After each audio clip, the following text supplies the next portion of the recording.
Pacific Ocean.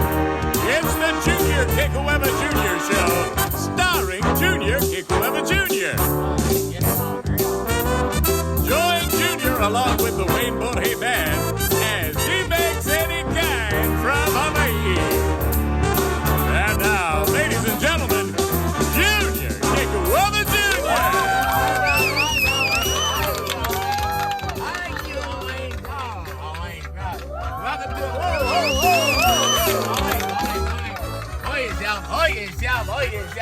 Hey, welcome to the podcast. I'm Junior Kekuewa Jr.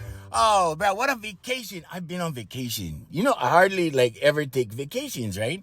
So I took I took vacation for 2 days. I felt guilty. I kind of felt guilty. No, really, on the real, Hawaiians. First, the attitude of gratitude, and then we're going to get right into the podcast. I want to say thank you to all of our people around the world that have tuned in. Because podcasts, right? You tune in when you want to. And Brazil was our last country, so I want to say aloha to them. Aloha to everybody. We have 54, I think it's 54 countries now. And 32 states, something like that. So we don't have, there's several states we do not have, okay? We do not have Nevada. Okay, Nevada. We don't have anybody from Nevada so far. Okay, maybe if you're listening right now, because, when I'm taping the show, it's a little bit different. But anyway, if you are in Nevada and you're listening now, thank you very much. We just did not see you on the stats the other day. So we have meetings, right? My producer Jay and I sit down and we go through line by line, okay, this many people, that many people. And we also want to acknowledge that the female demographic is growing for some reason. I don't know. I always thought that the ladies, I mean, the ladies were listening. They were up to I think 20%, something like that. And then what happened was they started dwindling. They started going down. So I thought that this was going to be more the man show kind of thing. Remember the man show? It was all dudes, right? And then, so that's what I thought it was going to be like. And, no, actually the females started coming back.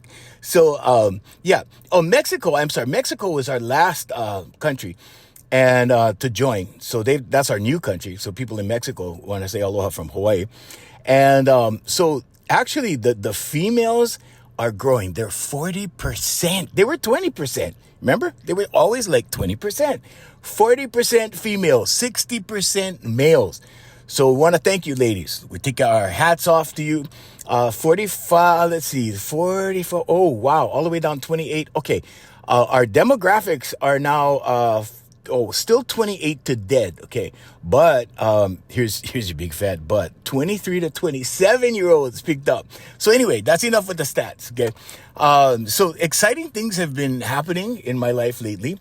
And, one thing that was kind of, I don't know, it was just strange. And that's today's podcast. Okay. Why I left radio. Because, I never thought, right, in my wildest dreams, I would ever leave something I loved, right? But, I gotta say, first of all, that when I made the announcement, and I made the announcement on my Facebook page, after I made the announcement via text, to the guy that put me on his show, and it's all gratitude and everything. It was just really strange. I mean, strange. Things didn't add up. Stories didn't match. Nothing added up. And it wasn't his fault. Okay. It was management. And I want to say that it was just really a weird experience. And I'm going to walk you through everything because it's just the way it went down. It was just strange. And this is a good law of attraction lesson for you. Okay. And the reason why, it's because you attract, right, who you are. Okay. You attract who you are. And whatever it is or whatever you need to get to where you need to be in life. Okay. That avenue will come, but only if you're smart enough to recognize it, right? Because everybody has gifts. Okay. Everybody has gifts. Now you need to identify your gift first of all. Second thing is you need to work it. You need to get good at it. Okay. The next thing after that is you need to diversify, and you need to, once you're really good at what you do, now you got to get to where you can be of a benefit the most. right? And then you work yourself into that. And then from there, you reap the rewards or whatever it is. If it's money, it's money. Sometimes it's love. It's not all material. Sometimes it's a good relationship. It's a good wife, a good boyfriend, girlfriend, husband, whatever, all of that. Okay, so it doesn't matter. It just matters what you desire. Okay, now I say this to my clients all the time. I say, you as a person, okay, have to desire something. But because you're a human being, you can achieve anything. And I mean anything. It just depends on what you want to achieve. In my case, I did not want to achieve the things that I received from radio. Okay, so radio was like this whole thing was like a bonus to me, right? I wanted to get to entertainment, and I did. I got to entertain. I got my own wedding and party business instead of being in the industry. And, and we're all, you got to know this. We are all used. Okay. We just got to draw the line sometimes when we are misused. Okay. Think about that. We all get used. We all get used for things. And when I say used, I don't mean in the negative sense. I mean, if you're good at playing football, an NFL team will draft you and use you. You see, you still get paid. You still get all the, glory and the whatever, the stardom, the house, the car, the kids, the wife, the whatever that means to you. So we all get used. We just have to minimize the misuse. So it all started. Here's how it started. And I'm going to walk you right through real quick and how it ended. And then I'm going to give you the lesson. Okay. So here, this is a good law of attraction lesson for you guys. Now, just to give you some background, because most of my people are not in Hawaii, so they don't know me. It's like people listening to me right now go, okay, what's this about? Well, left radio. What do you mean left radio? Yeah. So I worked on radio, for over 40 years, like from 1979, right? All the way, up until a couple of weeks ago when I decided, no, I'm not going to take this anymore. I'm not. I refuse. Okay. So now let's go back a little ways. When I got this idea in 1979, it was because I wanted to get to the stage to do my music, to sing my songs. I had written a lot of songs when I was a kid.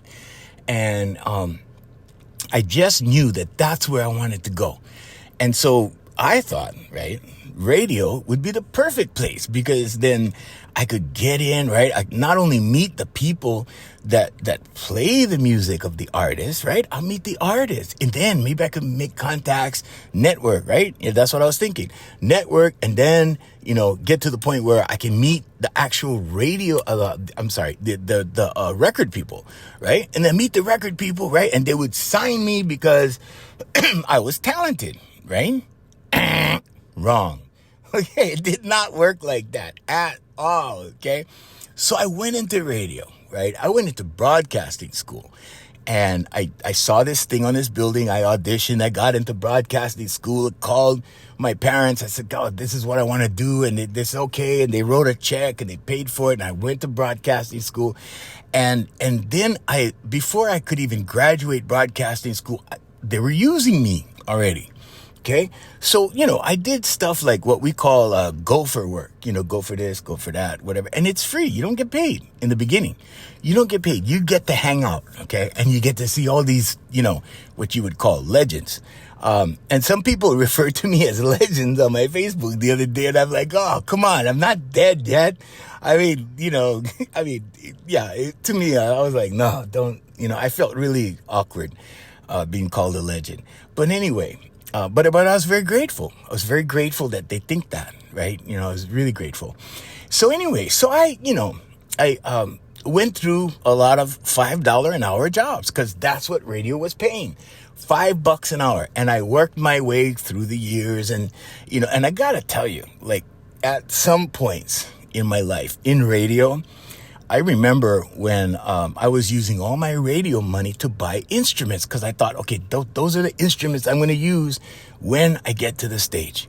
Okay, my uncle used to always tell me, like, you gotta envision yourself. He went to all these seminars, so he used to teach me all this stuff, right? Some of it I practiced, some of it I didn't. Most of the self-discipline stuff I did not do until I was, I want to say around 30.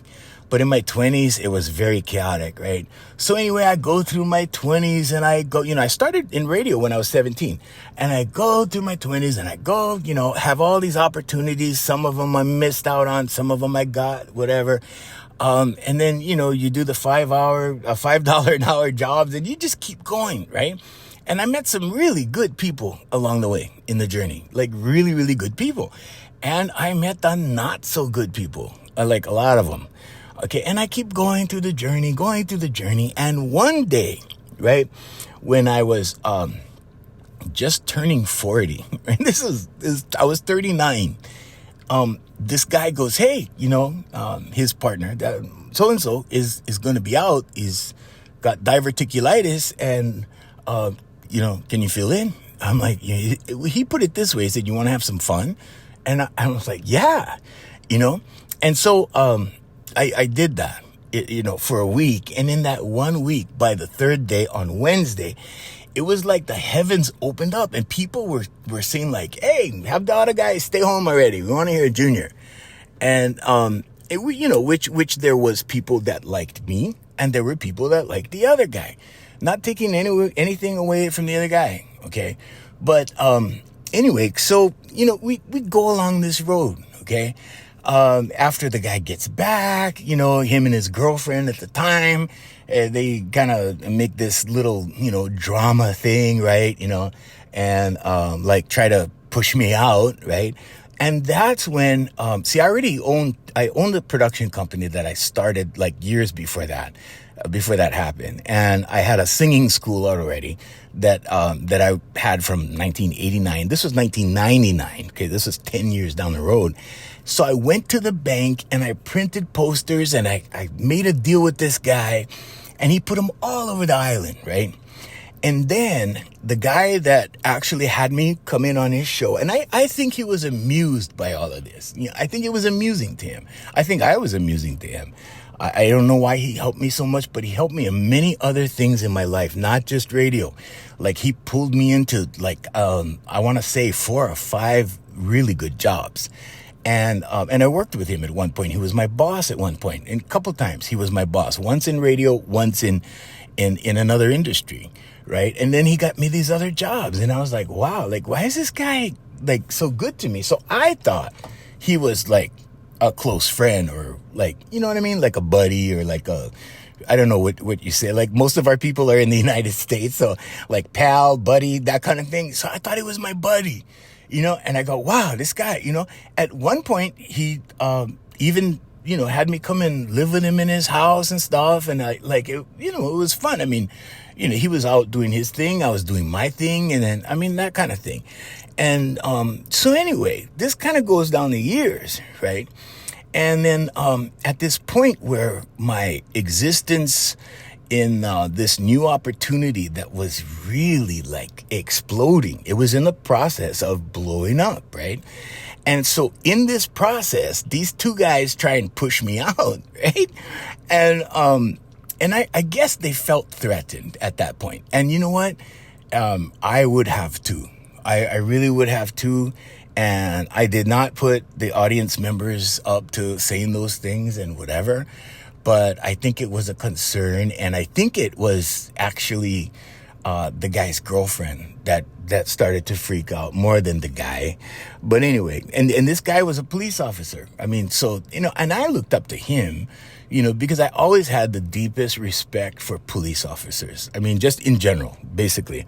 I had an uncle who was actually just a close friend of the family, who was actually a captain back home, where I live. So I always looked up to police officers. I had respect for them.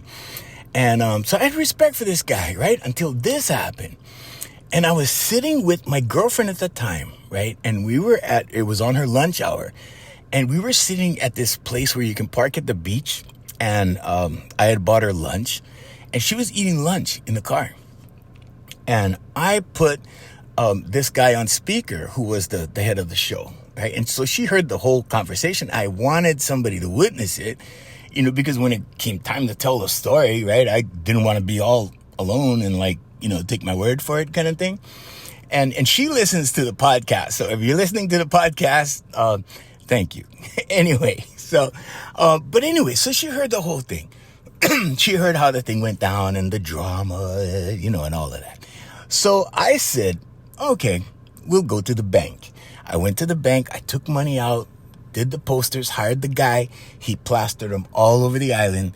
And then the guy who was the leader of the show started calling me the king of all media because now I had, posters all over. And I did promote the radio station. I did promote the guy who I was on his show. I mean, and this was out of respect. This was out of hey, because number one, it gave me credibility. Okay. Now you guys got to know that if you're in business, you have to do what's good for you. You can't do what's good for the other guy. You got to do what's good for you or what's necessary for you. That part, yeah, that was for me. I didn't have to put his name on it, right? I could have just put the brand. The brand was the radio station. But I put his name on it. I put the name of the show on it. I put the everything on it, right? And the logo, everything. So I was not only promoting myself with the posters. Okay. I was, because, we were doing road shows, which was basically parties. So I branded everything all the way around. Then what I did was I built a $4 million, well, this was down the road, it amounted to that. We started small and we built this advertising machine into a $4 million advertising machine. So, and this helped a lot of local businesses. This helped businesses that I actually gave them way more than I took, or than we got from them, put it that way. And so I started doing this, right? And this was my, trying to save my butt thing, right? I'm like, hey, now I'm threatened. He feels threatened? Okay, now I feel threatened.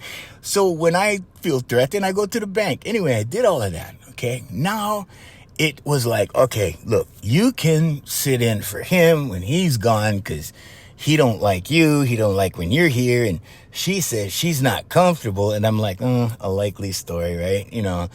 And this was way before the hashtag Me Too movement, right? So anyway, so there's, this whole, this feminine, female, whatever, well, I don't like the way he looks, so we're just going to complain, that kind of thing. So that happened, right? And when that happened, I was like, okay, whatever. So I'm like, fine, I'll just sit in, okay? So what I did was, that was my career. I was a sit-in guy, okay? I wasn't even a regular on the show. All right, now I'm going to start with when life gives you lemons, make lemonade. All right. And this is for you young guys. Okay. I don't care where you're listening. I don't care where in the world you are. Okay. This is a very, very good life lesson for you. And this may open your mind a little bit up to, different things. When I was in high school, our chorus teacher, I wasn't in chorus. I auditioned one year. And she told me, you would be a better solo performer than with the group kind of thing. I was flattered, right? But my chorus teacher, I used to go hang out with her because she was my next door neighbor. She lived across the street from us. And so I used to go hang out in the band room, and the band room and the chorus room were connected. And so we could walk from the band room through a couple of doors and into her office. And everybody just, everybody knew everybody. We just popped in and said hello. I mean, that kind of environment. And this was a long time ago. So things were real casual. But on her wall, above her desk, she had a poster. And the poster had a bunch of lemons on it. And then on the bottom of the poster, there was a picture of lemonade. And the poster said, when life gives you lemons, make lemonade. And I was like, wow, okay. And I knew what it meant, right? I didn't know what I was gonna make with with whatever, right? I didn't have anything, I was in high school. But I never forgot that, right? And so every opportunity that I had to monetize something or to make something into something else, right? So like if somebody gives you, somebody gives you a case of Kool-Aid, right? Okay, I would take the Kool-Aid and build a Kool-Aid stand. Some people may take the Kool-Aid and, whatever, give it to their family or give it to their friends or pass it around kind of thing. Okay, I would probably build a Kool-Aid stand and sell Kool-Aid.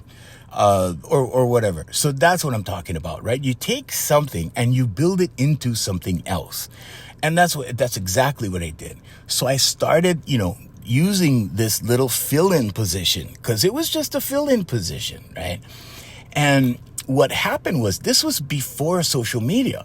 So people had cell phones, but it was before social media. But every time I was on the radio, there was like this barrage of people like texting each other. Hey, Junior's on the radio. Junior's on the radio. And the ratings actually went up when I was on the radio. Okay. And there was a few times where, I sat in for like 2 weeks or a week and a half, something like that, or a week, normally a week.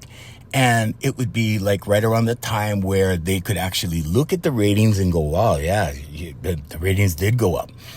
And so I never could understand, like, well, how come I can't do anything better than this? Why can't, what? But I knew that I was second banana, right? And, like the Rock says, right?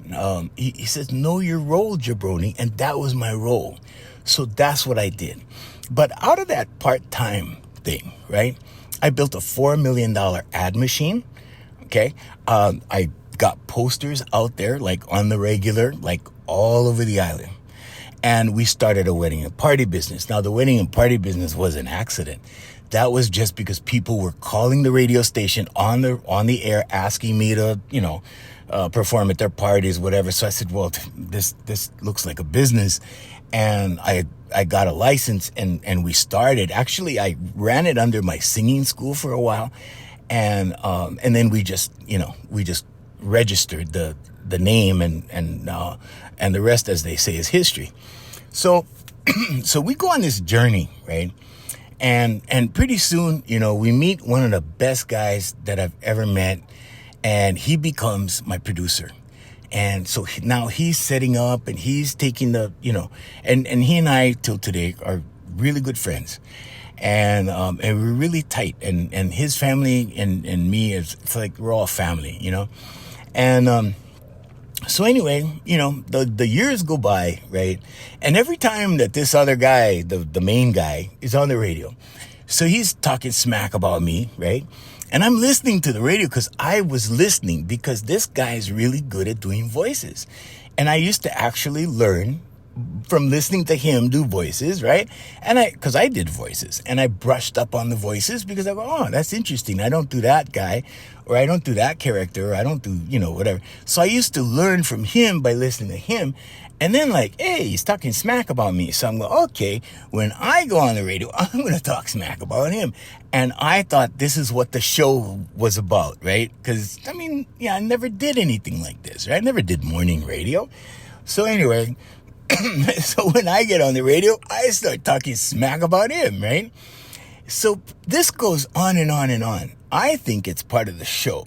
He's taking it personal, right? I'm like, I was cracking up. And this is how I found out. One day, he got busted doing some, things, right? And so he had to go to church.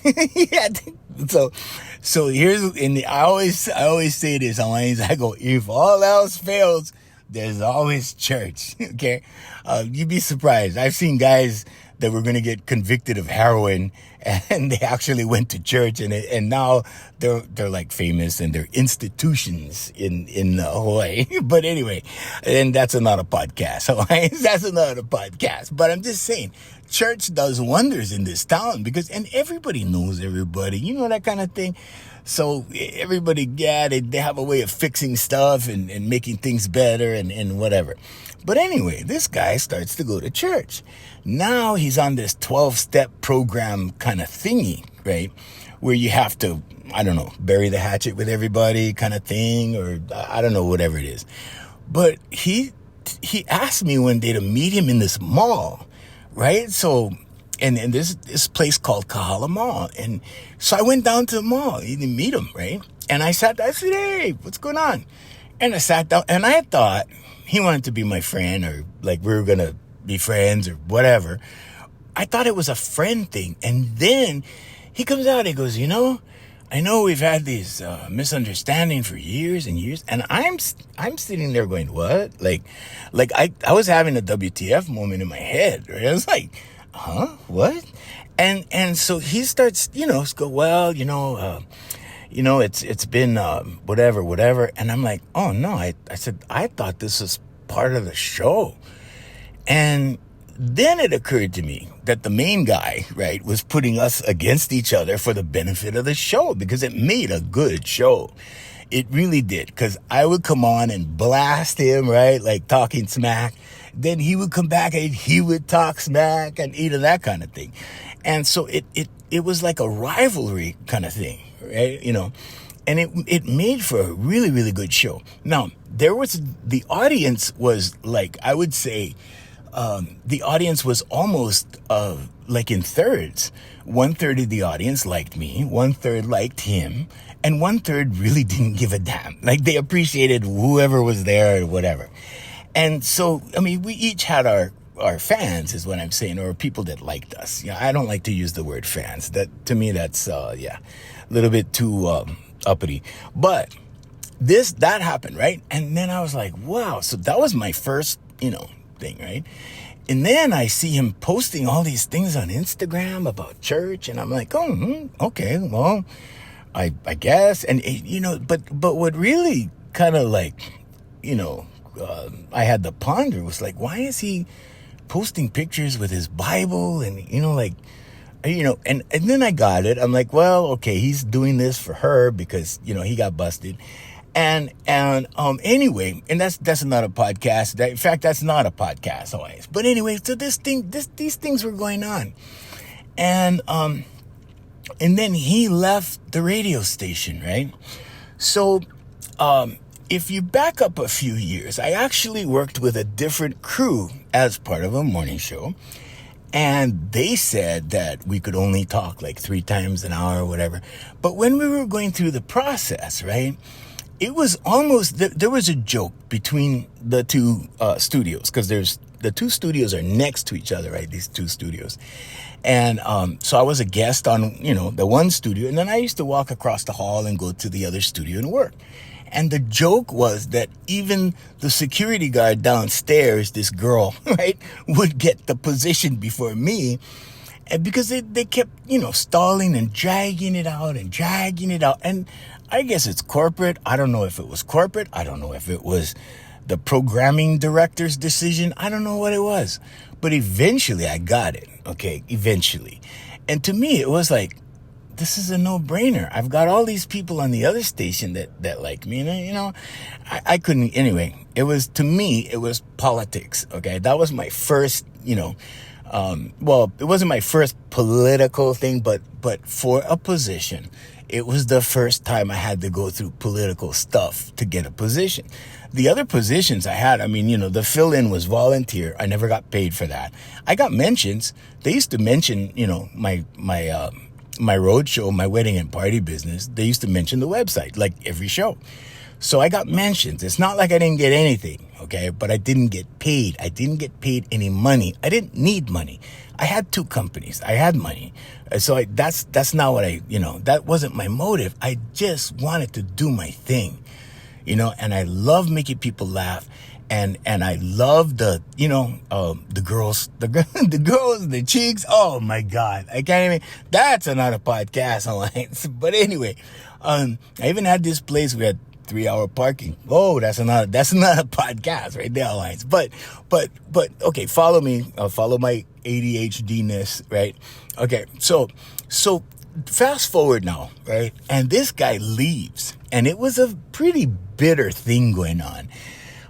Because when you have two people that work together for years and years and years, and then someone else is responsible for splitting them up, right? In this case, it was another person, okay? I'm not going to get into details. But then what happened, right, was I thought, like, oh, well, because I was always the fill-in over the years, like, I would be the natural replacement, okay? Right? Wrong. Okay, so what happened was, we used to say it on the radio, what had happened was, okay, the guy that was doing production, okay, actually took the spot. And it was a logical business move. As a businessman, I agreed.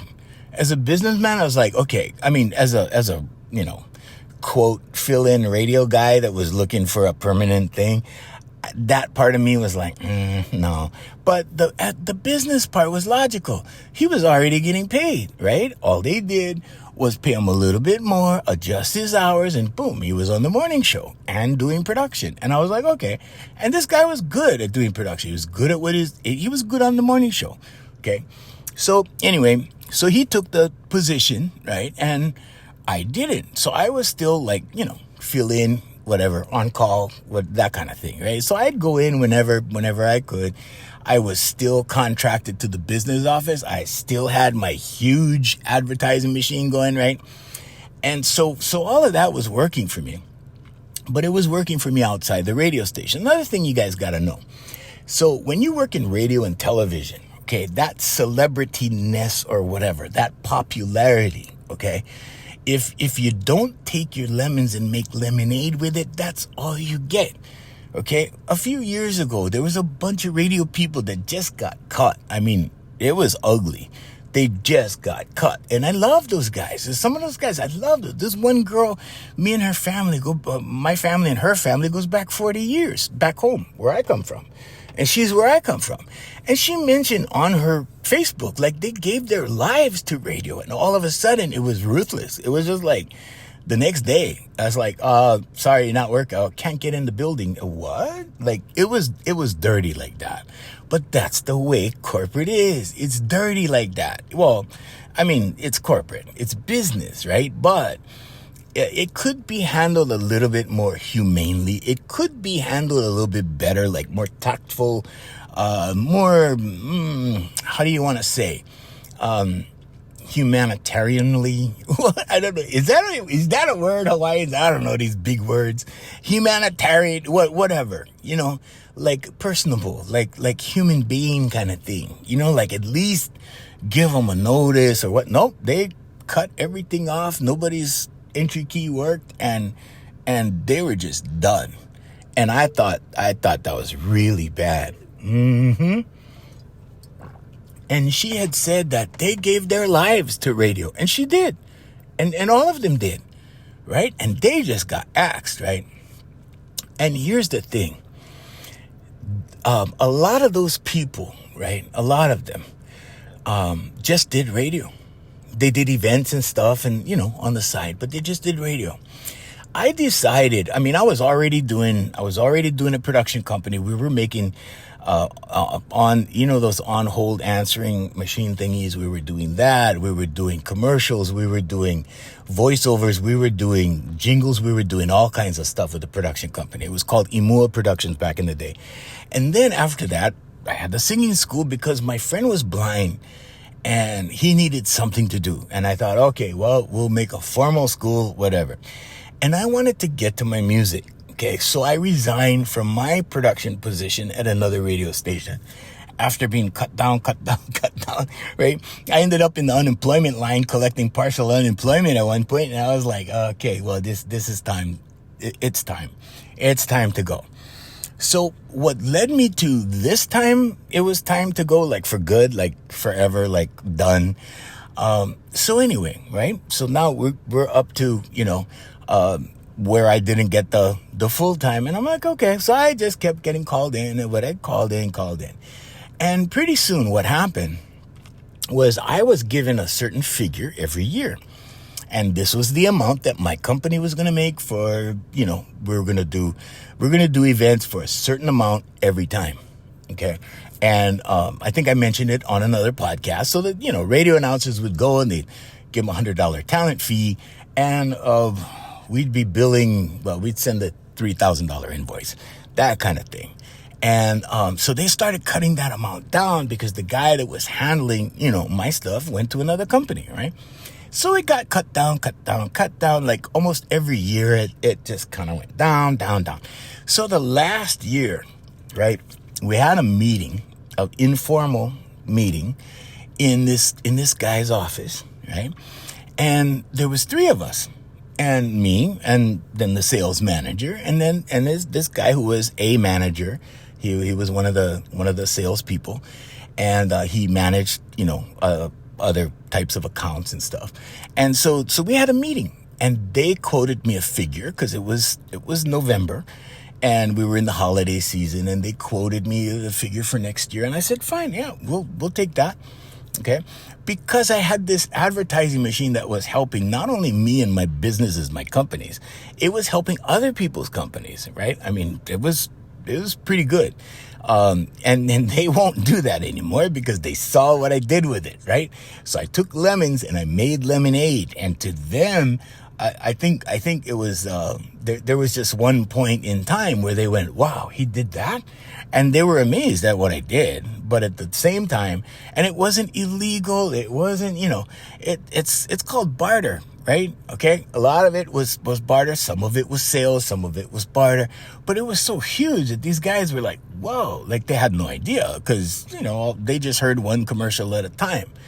But anyway, so we had this meeting and they quoted me a figure. And the following year, I was without a contract for a couple of months. Then they needed events again. So they came back with a price, and I said, wait a minute, that's not the price. Okay. So I quoted them the price. I said, you go ask so-and-so, and I CC'd them on the email, right? Half an hour later, I get an email back going, all right, we're not doing business with Voice Master Enterprises for the next fiscal year or whatever. And I'm like, yeah, no problem. I'm good. I got my stuff. And so I left the radio station. Okay. And I was out for, I think it had just been something like 8 years, right now, something like eight or 9 years, something like that. And I've been gone. Right. So this is what happened this time. Okay. This time. Right. So we went through that thing, and that was strictly on the business office side of stuff. Right. It had nothing to do with on-air work at all.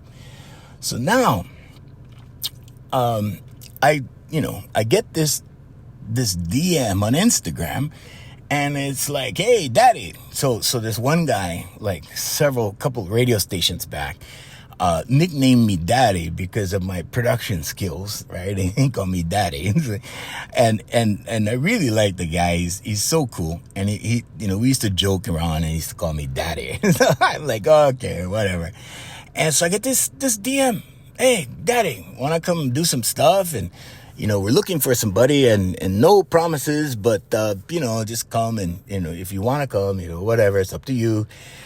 And this was this guy that was the head of this radio show, right? It's his show.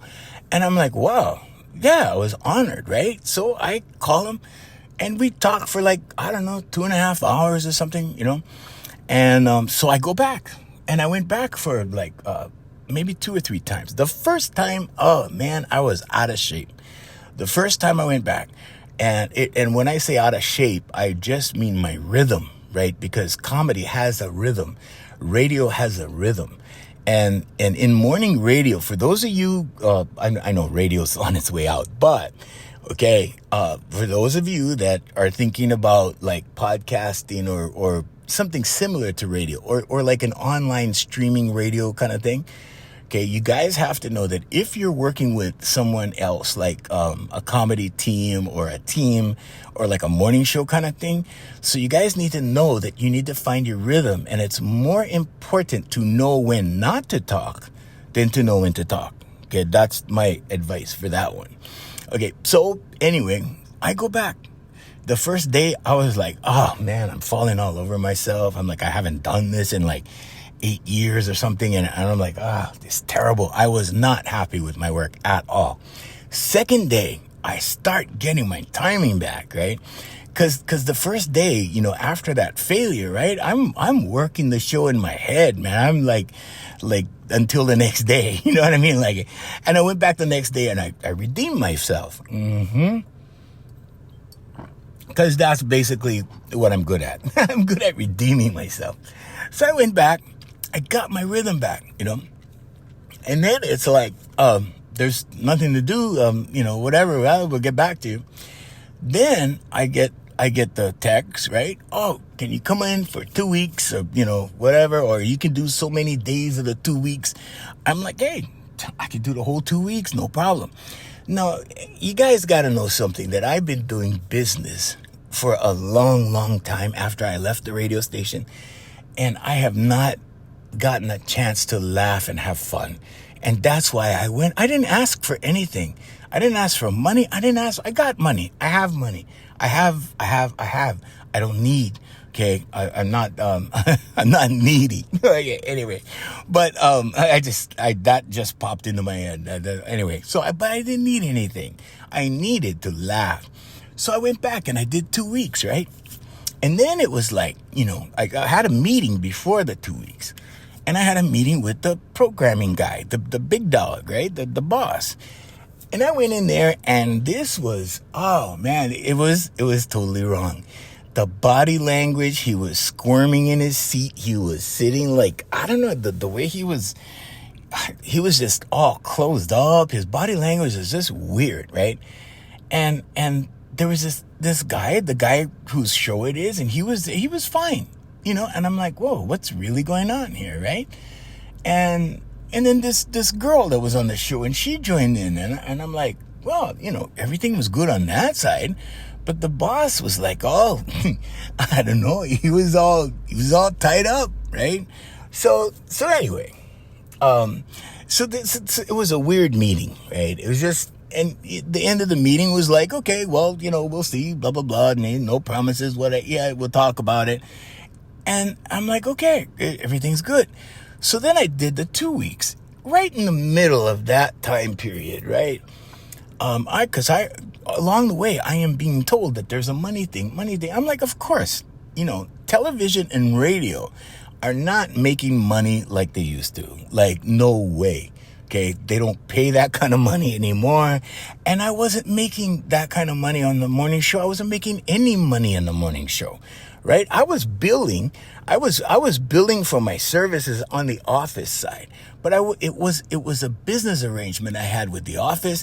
It wasn't anything I had to do with programming, which is like when you're on the radio, right? So I go through the 2 weeks. Halfway through the 2 weeks, I'm like, is this a money thing? And I'm talking to the guy whose show it is, and he's like, yeah, I think, they don't have the money with it. I said, well, let me go talk to him. So I went to go talk to the boss.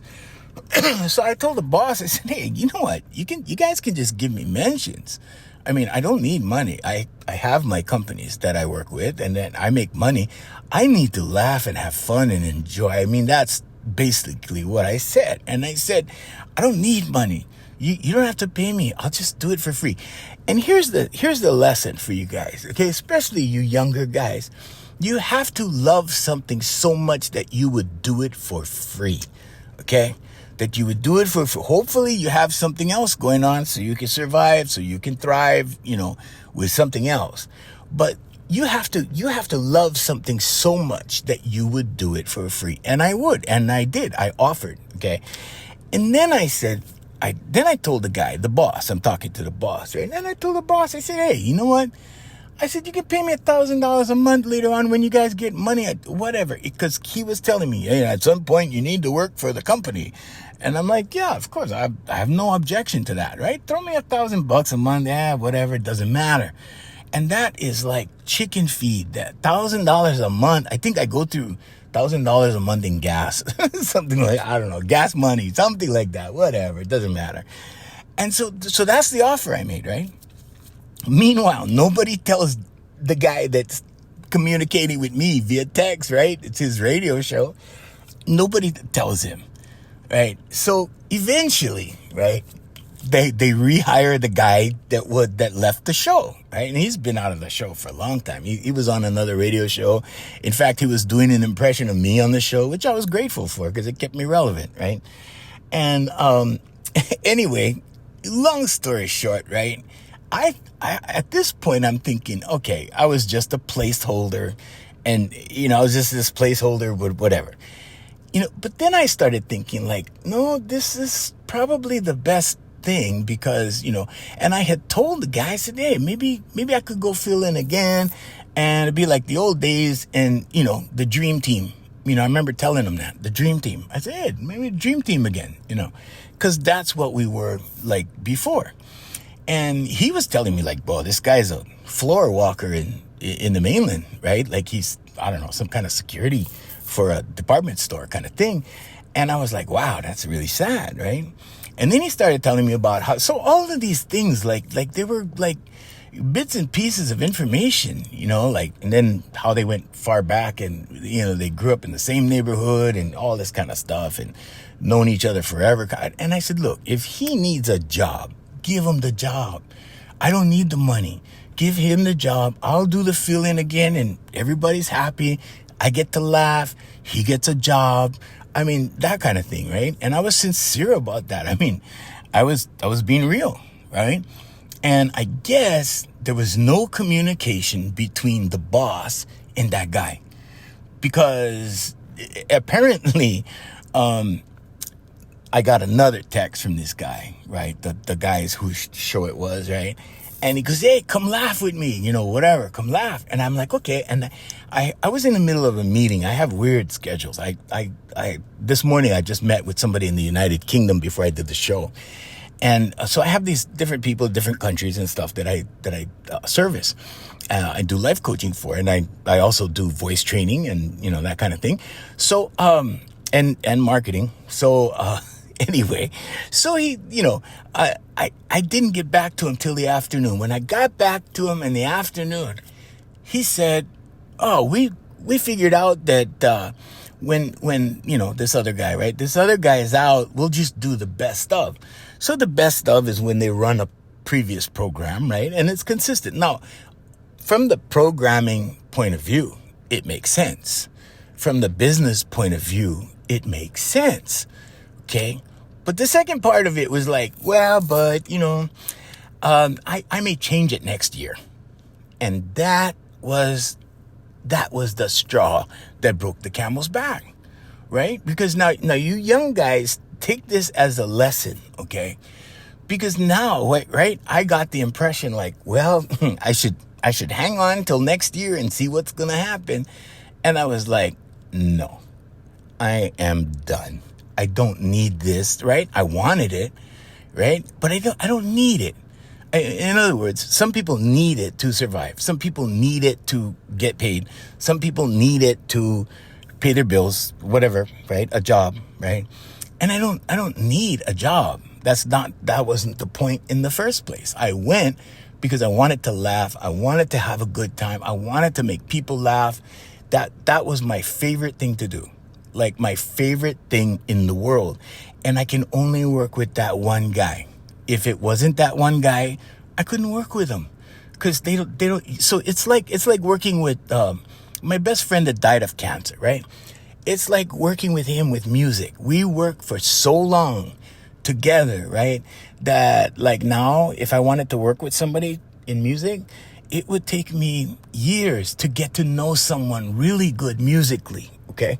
So this guy knows me really well with comedy. And the thing was that it was he and I that invented my radio character in the first place. We did it together. Like everything was built together. We built the whole thing up together. It was half me, it was half him. And at this point, I was not willing to like, okay, well, let's just wait until next year. Like, so here's the lesson, kids, young guys, okay? You get my young demo, 23 to 27 years old, you guys, okay? When you get to the point, because I've been at this juncture before, like many times, and this was just another time. But this time, it was like, you know what? You need to close this door already. Number one, radio is not what it used to be. The last time I was on the radio, there was like maybe 2 or 3 people that said, hey, we heard you on the radio. The time before that I was on the radio, like those days, like people everywhere I go. People like, hey, bro, I heard you on the radio. I talk to my students. So I have students and clients, right? And I talk to some of my students. I go, yeah, I used to do radio. Do you guys listen to radio? Because I want to know if they're listening. And these guys are in their 30s. These guys are in their 20s, 30s, 20s and 30s. And they're like, no, we don't listen to radio. And they kind of laugh, right? And I'm like, it's sad. It's sad because radio is on its way out. It's not dead by any means, but it is, I always say it is in the emergency room on life support, but it's not dead. And it's declining. So is television. I mean, on the real, right? These things are being replaced by streaming. It's being replaced by everything internet, everything digital, everything modern. Okay, radio is yesterday's thing. Television is yesterday's thing. But in Hawaii, they're still relevant. In Hawaii, they're still going. But that's not. I didn't want to go back to radio to, I don't know, be more famous, because that's not going to happen. That would never happen, right? I wanted to go back to radio because I wanted to laugh. I wanted to have fun. And I had to realize that in that moment, when I got that text, I realized, you know what? God is just trying to move you out of this for something else. And right now, I'm just waiting, to see what I'm going to have fun with. Because right now, all I do is work. Work. That's it. That's all I do. And so, I thought, okay, well, rather than getting my hopes up, like every single time, hopes up, right? Get let down. Okay, and then this goes way back. But I always hung out. I hung out because, okay, well, at least the next time, maybe there's 1 or 2 days or 1 or 2 weeks or 1 or 2, whatever, maybe a week. I get to laugh. I get to play. I get to make monkey, And so I said, no, that's it. And I posted it on my Facebook, and I got the most heartwarming comments and heartwarming aloha, we call it here in Hawaii, from the people that used to listen to me. And that's why they're on my Facebook, right? Because, they used to listen to the show. And this last time when I went on the show, most of them didn't listen because they don't listen to radio anymore. But that's all I wanted. And I would only do radio again if it was with that guy, right? Because only me and him can do it. Because we created what I do on the radio. He created half of it. And so I'm very grateful to him. I told him I love him. He said, I love you too. Actually, he said, love you. I said, I love you too. And, we both wished each other Merry Christmas. And that's, and he told me, when I told him exactly what I told the boss, he goes, oh man, I didn't hear that. That we wanted you. And I'm like, you wanted me? And I'm like, he was like, yeah. And I'm like, okay, well, I love you, bro. Merry Christmas. And that's basically how it ended. Just like that. It was just, yep.